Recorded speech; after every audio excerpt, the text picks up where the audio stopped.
오늘 본문은 어제 본문과 이어집니다. 요단강 동편 땅을 차지하는 그 과정 그리고 지파들 간의 소통을 언급합니다. 모세가 오늘 본문 말씀에서 이제 르우벤 자손과 갓 자손이 요청한 대로 요단 동편 땅을 차지하게 되면 거기에 조건이 있다고 말씀을 합니다. 여호와 앞에서 무장을 하고 이스라엘 백성들과 함께 약속의 땅, 가나안 땅 정복하는 데 동참해야 된다고 언급을 합니다. 이 부분에 대해서 20절과 21절에 반복되는 표현이 하나 있는데 여호와 앞에서라는 말씀입니다. 이 여호와 앞에서라는 말이 대단한 표현이보다도 하나님께서 약속하신 것을 지키는 의지, 그것을 언급을 하는 겁니다. 그렇게 이야기를 하고 거기에 조건이 22절 말씀에 여호와 앞에서 복종하게 하시기까지 싸우라. 그러면 하나님 앞에 또 이스라엘 앞에서 무죄하리라 그럽니다. 만일 이 약속을 지키지 않으면 23절에 여호와께 범죄합니다. 형제들을 실망케 하는 것, 낙담하게 하는 것은 물론이고 하나님 앞에 범죄하는 것인데 23절에 죄를 의인화해서 죄가 너희를 찾아낼 것이다. 그렇게 표현을 합니다. 죄값을 치른다는 또 다른 표현이지요. 창세기에도 이렇게 표현합니다. 죄가 너를 덮친다. 가인에게 했던 말씀이지요. 죄가 의인화되어서 어떤 의지를 가지고 일을 진행한다는 뜻입니다. 하나님 앞에 약속하는 것을 지키지 않으면 눈앞에 일어나는 일들이 좋은 일, 나쁜 일 잘 안 보이겠지만 반드시 그 죄가 발목을 잡아서 더 진척되지 못하게 한다는 그런 의미가 됩니다.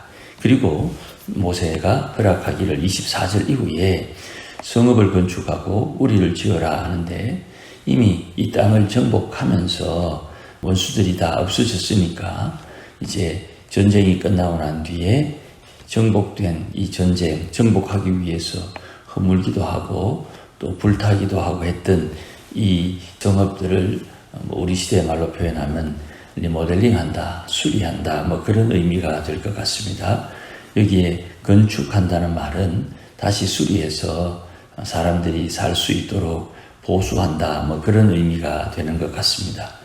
그렇게 이야기를 하니까 25절에 표현이 좀 독특한 표현이 하나 있습니다. 갓 자손과 르우벤 자손이 모세에게 말합니다. 모세를 지칭하기를 주의 종들인 우리는 주의 명령대로라는 말을 합니다. 모세를 주님으로 표현하는데 이런 표현이 거의 없습니다. 그래서 지금 요단강 동편을 분할해 달라고 요청하는 갓 자손과 르우벤 자손이 모세의 권위를 극존칭으로 인정을 합니다. 그리고 이 일이 저들 앞에 모세를 통해서 확정받는데 좀 나쁜 생각으로 표현하면 모세의 마음을 좋게 해서 이 땅을 받으려고 하는 그런 표현일 수도 있고 또 실질적으로 이들이 요단강을 건너서 거의 7년 정도 정복전쟁에서 동참하고 또 다시 건너와서 요단강 건너편에 돌무더기를 쌓죠. 여호수아서에 보면 돌무더기 쌓는 것 때문에 또 난리가 한번 납니다. 그러나 그 모든 행위가 하나님을 잊지 않겠다, 하나님을 우리의 주인으로 모시겠다 하는 그런 의지를 표현한 것으로 이해할 때 25절에 있는 이 말씀은 저들의 진심으로 이해하는 것이 수월할 것 같습니다. 그렇게 자기들의 각오를 언급하니까 28절 말씀에 모세가 제사장, 또 다음 모세를 대신할 여호수아, 그리고 각 지파의 수령들을 모아놓고 그들에게 말합니다. 공식화시키는 겁니다. 29절에 이제 이들이 무장하고 너희와 함께 요단을 건너갈 것이다. 하나님 앞에서 이 땅을 정복할 때까지, 그 땅에 있는 사람들이 항복할 때까지 전쟁할 것이다. 그러면 이 전쟁이 마감될 때에 길라앗 땅을 그들의 소유로 주라 하는 명령을 모세가 합니다. 만약에 이들이 지금 약속은 했지만 무장하고 건너가서 싸우지 않고 만약에 약속된 대로 행하지 않으면 31절 말씀에 이들이 모세에게 명령한 것을 지킬 것이라고 언급을 합니다만은 30절 말씀에 가나안 땅에서 너희와 함께 땅을 소유할 것이다. 가나안 땅에서 소유한다는 말은 요단강 동편 땅을 상속받으려고 했던 가나안 갓 자손과 루벤 자손의 약속이 무효가 된다는 뜻입니다. 그리고 이 무효화되는 것과 함께 저들이 허물된 죄가 저들을 찾아낼 것이다 하는 말을 언급을 하고, 또 이대로 순종하게 되면 32절에 요단강 이쪽 편, 동편이 그들의 소유할 기업이 될 것이다 하는 말씀을 모세가 지도자들과 함께 공포합니다. 이 내용이 이제 마무리가 된 것이죠. 33절 이후에 있는 말씀은 다시 언급되는 말씀을 위해서 먼저 말씀을 좀 해주는 겁니다. 33절에 갓 자손과 루벤 자손이 동쪽 편의 땅을 차지하겠다고 이야기했는데 갑자기 요셉의 아들 므낫세 반지파가 등장을 합니다.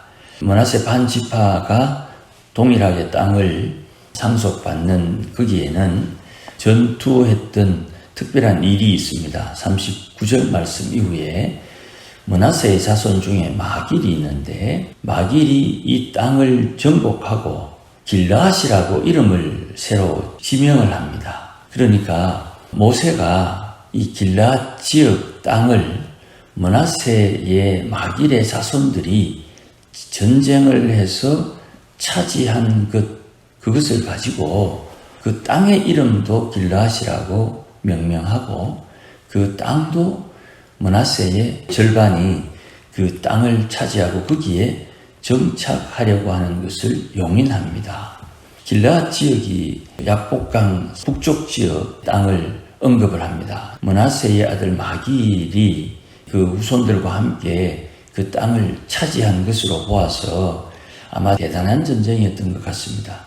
그래서 그 지역 전체를 길르앗 땅이라 이렇게 언급을 하고 이스라엘 백성들이 길르앗 지역을 자주 역사서에 언급합니다.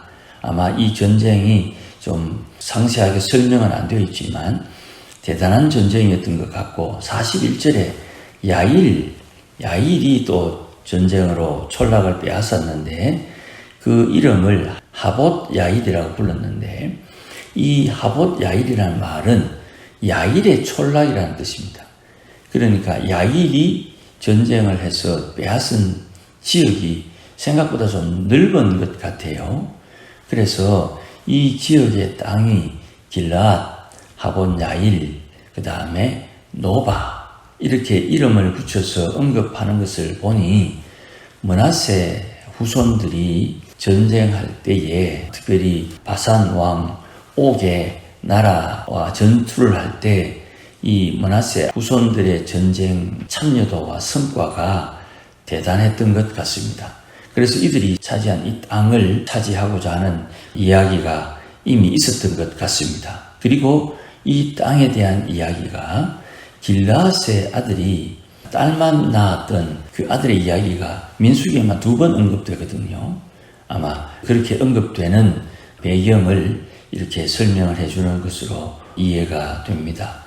그래서 요단강 동편에 갓 지파, 루벤 지파, 그리고 마길의 후손들 므낫세의 절반이 요단강 동편에 머무르게 되고 정착하게 되는 배경을 민수기에서 설명하고 그 배경과 함께 요단강을 건너서 약속의 땅을 정복하는 정복전쟁에 동참하는 것이 그들의 조건이었고 정복한 그 성읍을 수리하고 고쳐서 자기들의 어린아이와 부녀들이 거기에 머물게 하는 그런 조치를 취하게 됩니다. 이 절차적인 내용들을 대부분 다 설명을 하고 특별히 오늘 본문에서 좀 살펴야 될 것은 앞에서 말씀드렸던 여호와 앞에서 복종하기까지 하는 말입니다. 여호와 앞에서 싸우라. 여호와 앞에서 복종하라. 여호와 앞에서 저들을 쫓아내라 하는 말씀입니다. 하나님께서 약속하신 땅을 차지할 때에, 물론 모세가 이스라엘 백성을 애굽에서 탈출시킬 때에 하나님께서 전적으로 간섭하셔서 장자의 심판, 또 추격하는 애굽 군사들을 피해서 홍해를 가르시는 그런 엄청난 역사가 분명히 있었음에도 불구하고 우리가 이해하기로는 하나님께서 하나님의 약속을 성취할 때에 약속받은 자에게 믿음을 요구합니다. 그 믿음이 행함으로 나타나게 되죠. 야고보 선생에 의하면 믿음이 있느냐? 그러면 그 믿음을 행함으로 보여라. 그렇게 언급하지 않습니까? 믿는다. 하나님께서 믿음을 요구한다는 말은 행함을 요구한다는 말과 같은 말이에요. 행함은 반드시 마음에서 나오는 것이기 때문에 네 마음에 믿음이 있어야 그 믿음에 합당한 행실이 나온다는 겁니다. 그 행실을 하나님 앞에서 행하라, 혹은 하나님께 인정을 받으라, 그렇게 오늘 본문에서 요청하는 거예요. 가나안 땅을 약속의 땅으로 받았습니다. 요단 동편 땅은 엄밀히 말하면 약속의 땅이 아니지요.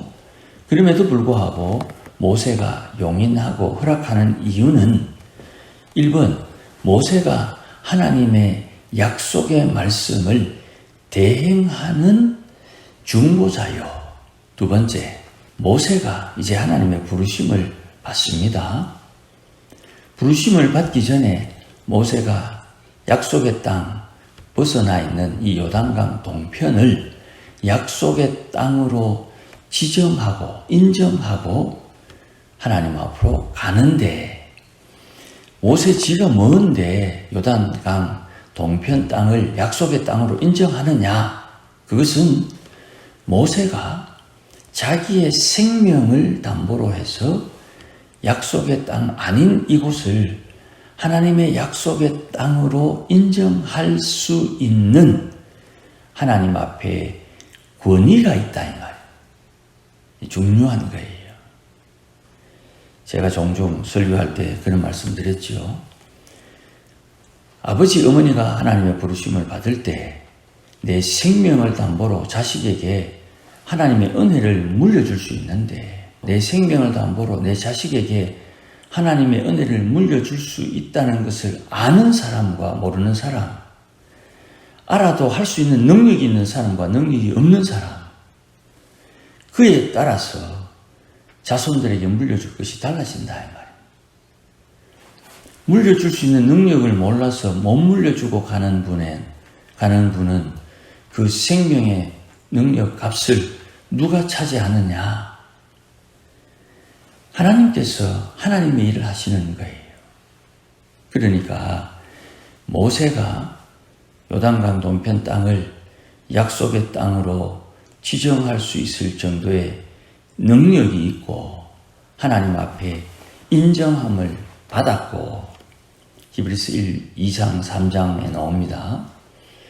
그리고 그것을 실제로 자기의 생명을 담보로 그렇게 시행을 했고, 그리고 그 땅을 마치 하나님께 주신 약속의 땅인 양 차지하는 이가 있는데, 그들에게 나타나는 공통적인 특징은 믿음이다. 바울이 말하기를 로마서에서 믿음에서 믿음에 이르는 겁니다. 계단을 올라갈 때 계단 딛고 계단 위에 계단 올라가지요. 믿음으로 믿음에 도달하고 계단 딛고 계단 위에 계단을 밟는 것입니다. 하나님의 사람들은 하나님 앞에서 어떻게 사느냐? 신앙이 있고 그 신앙이 자라서 더 큰 신앙으로 올라가는 것입니다. 더 큰 신앙이 확산된다고도 표현할 수 있죠. 땅이 넓어지는 것처럼 그는 평면적인 것이고, 수직적으로 표현할 때는 올라간다고 말하는 겁니다. 그러니까 독수리가 날개쳐서 올라가는 것, 그게 신앙이 자란다, 믿음이 자란다는 뜻이고, 나무가 자라서 키가 높아지는 것과 같은 표현입니다. 그러니까 그것이 올라간다, 넓어진다, 그건 별로 중요한 게 아니에요.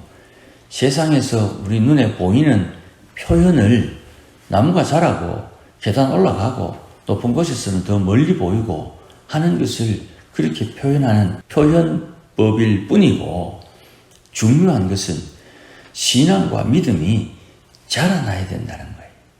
그것은 믿음이 있다. 예. 그 믿음을 유지하는 것도 중요하지만 적어도 믿음이 유지되면 시간이 지나면 자라게 되어 있다는 거예요.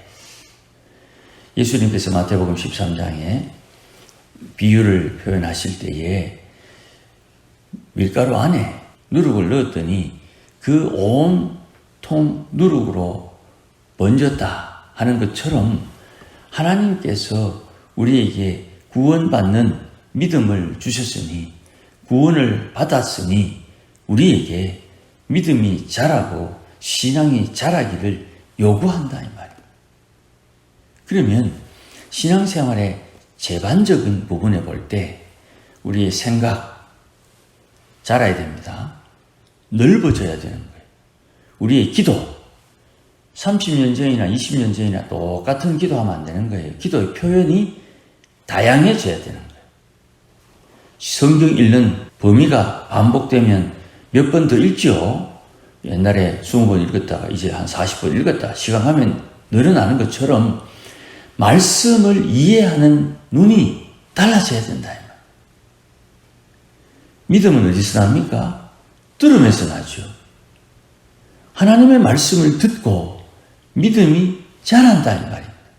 그 자라는 것이 내 마음의 자세, 내가 어떤 마음의 자세를 가졌느냐에 따라 빨리 자랄 수 있고 천천히 자랄 수 있고 또 크게 될 수 있고 적게 될 수 있고, 물론 자라기는 자라는데 갑자기 확 늘어날 수 있고 그렇게 많이 늘어나지 않을 수 있고 마찬가지입니다.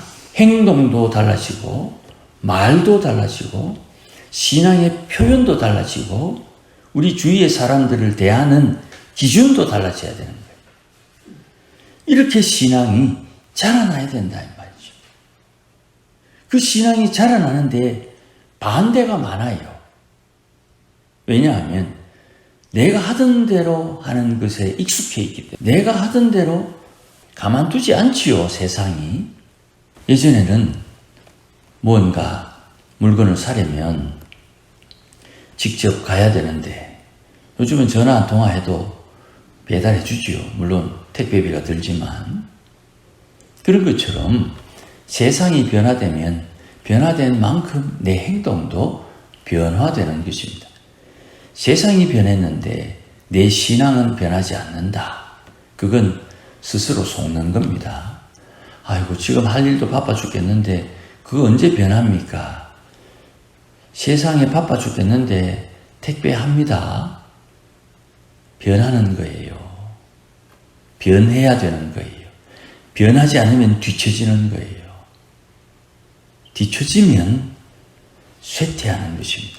사라지는 거예요. 너무 빨리 변해도 안 되지 않습니까? 그렇죠? 조심스럽게 너무 빨리 변하지 않아야 되기도 합니다. 그러나 반드시 누군가 선구자는 있지요. 먼저 변해서 실패하기도 하지만 먼저 변해서 성공하면 요즘 시체말로 대박이 나는 것입니다. 그러니 하나님의 사람들이 하나님의 역사 속에 어떻게 해야 되느냐, 오늘 본문에 하나님 앞에서 하나님의 일을 감당하라. 싸우고 또 쫓아내고 또 하나님 앞에 복종하고 순종하면 하나님의 역사가 자연스럽게 나타나는 것입니다. 왜 우리가 이렇게 변화에 민감하지 않고 변화를 두려워하느냐? 그는 생명력의 문제입니다. 생명력의 문제. 생명력은 내 몸에서 나오는 게 아닙니다. 하나님의 성령의 역사하심에서 나오는 거예요. 그러므로 오늘도 하나님의 사람들은 자라나고 성장하고 새로워지고 또 진격, 뭔가 진보가 나타나는데 초점을 맞추는 것입니다. 내가 예전과 얼마나 달라졌느냐를 볼 때에 몇 가지 우리 주위에 내 입에 있고 내 손에 있고 내 생각에 익은 것을 점검해 보면 됩니다. 기도가 달라지고 있는가? 내 표현이 옛날과 좀 달라지고 있는가? 내가 행동하는 행동거지가 옛날과 달라지고 있는가? 그것을 내 스스로 판단하고 깨달으면서 내가 하나님 앞에 변화되고 열성을 내고 열심을 내는 그런 내 스스로의 판단 기준이 되는 것입니다. 계속 언급을 합니다마는 사람이 대화할 때에 대화하는 기준이 정해져야 사람들을 이 사람은 내하고 친하다고 좋게 하고 저 사람은 내하고 안 친하다고 나쁘게 하고 그렇게 하지 않습니다. 아니 내인데 좋은 사람 잘해주고 내인데 못하는 사람 나쁘게 하는 거 당연한 거 아닙니까? 성경은 그렇게 말하지 않아요.